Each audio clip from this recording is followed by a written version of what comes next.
behind the observer in a northeasterly direction under an angle of about 17 degrees, or 3 1/3 times the height of the eye, behind to the left between 15 and 20 feet. Whew. Someone has got to try this. His last page says propositions. And now I invite the reader to a view of the universe. The universe has no boundaries or limit. This quality, as we shall see, is of utmost importance. Because it has no boundaries, it has no form or certain magnitude, and consequently no center as a whole. But any part of the universe, any one part of the universe has limits, is not endless or infinite. It has a form or a magnitude, and therefore a center of form or of magnitude.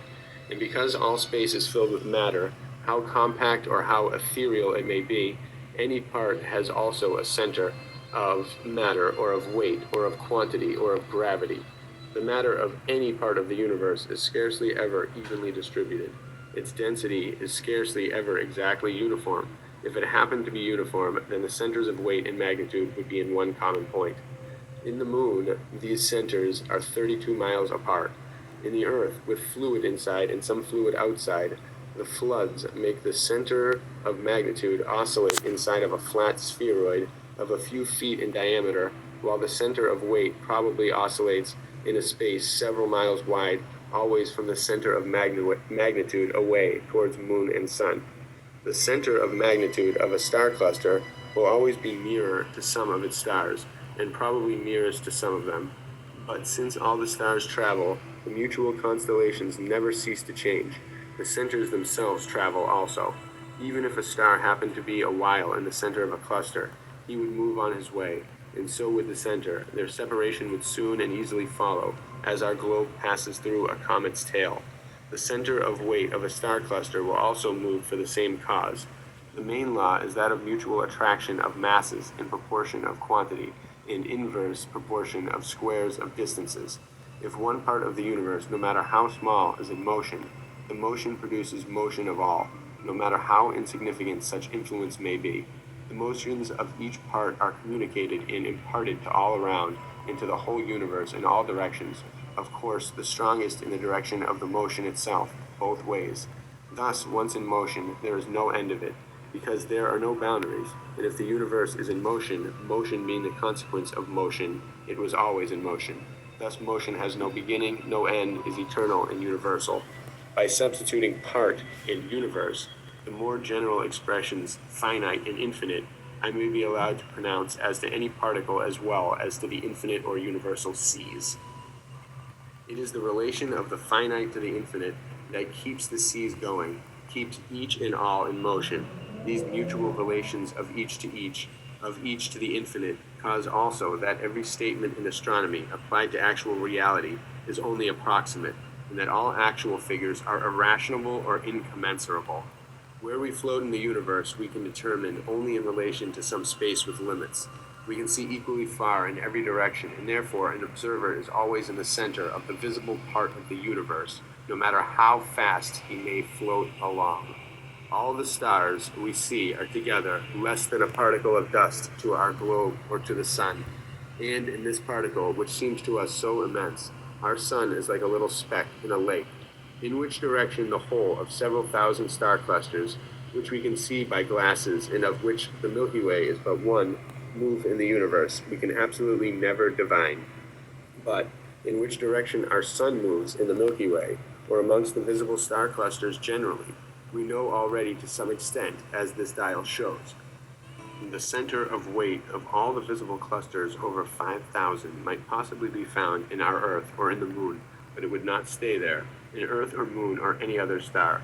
It would pass on through it, in a minute through the Moon perhaps, and it would be ridiculous to endow the Moon for such occurrence with the title of a central sun of all the visible clusters. When those clusters were yet in a state of mist or vapor, their center was in mist or vapor.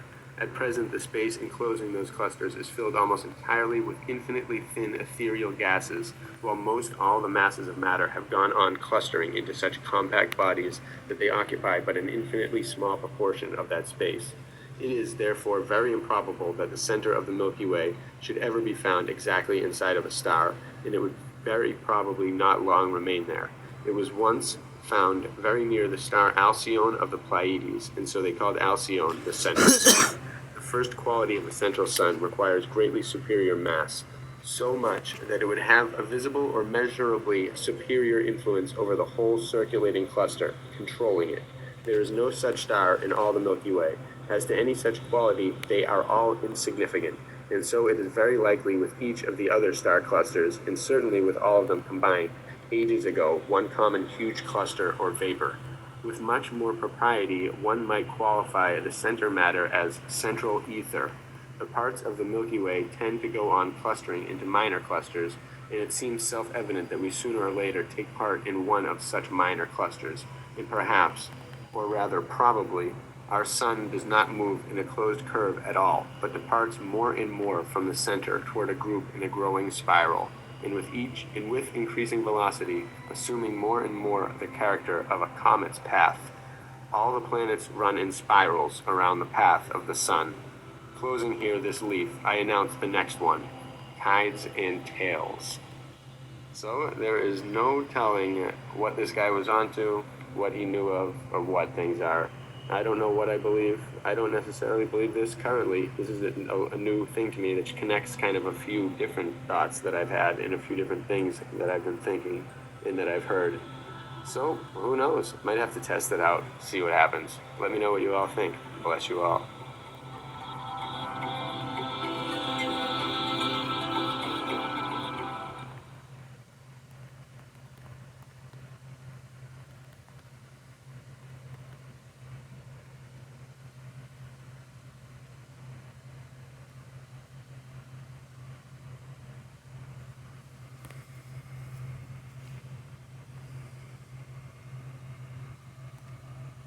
I went somewhere the other day and I found an old set of encyclopedias from the 1950s, and I have certain things that I look up, like Tartaria, ether, when I find certain sources. So I looked up ether, and what it really described was that basically that it was a whole set of physics set in motion until Einstein came and separated it into space and time. Boy, do I hate Einstein. So as a result, when in thinking, I do not think in any terms that Einstein ever used, and only really try to go with what's in the past and trying to figure out what is happening and what have they been thinking in the past. And this guy, von Brandis, that's Kwlaa, von Brandis, this guy, I don't know who he is, but that's a savage name. And he came up with this dial, and it's got a very interesting explanation, and it's called Central Ether, his little pamphlet. So I'm going to read the pamphlet and show the dial, and we'll see if you can figure it out. That's very interesting here, what's going on.